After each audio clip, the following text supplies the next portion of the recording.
La 64e réunion ordinaire du comité des gouverneurs des banques centrales des États membres de la CEDEAO s'est ouverte le mardi 30 juillet au siège de la Banque centrale des États de l'Afrique de l'Ouest, BCEAO à Dakar au Sénégal.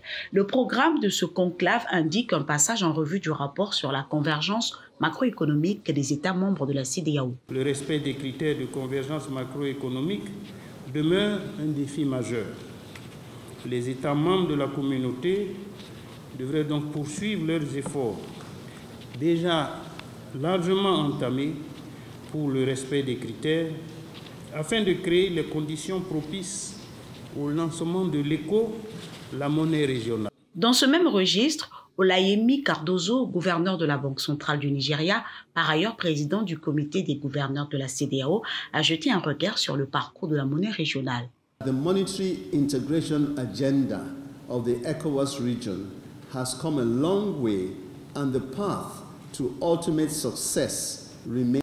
Autre aspect évoqué sur l'éco, Massandier Touré-Lissé, commissaire chargé des affaires économiques et à l'agriculture de la Commission de la CEDEAO, est revenu sur la mise en œuvre de la feuille de route. La mise en œuvre de la feuille de route pour le lancement de l'éco, des progrès importants ont été enregistrés malgré certains retards.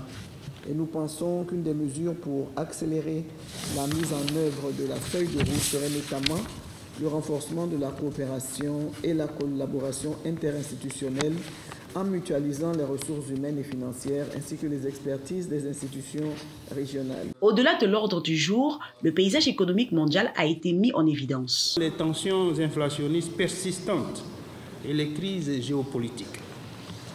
Au plan régional, les défis sécuritaires et les effets du changement climatique sont des facteurs qui affectent la stabilité macroéconomique de la région et fragilisent les perspectives. Ainsi, la croissance du produit intérieur brut de la CEDEAO a ralenti en 2023.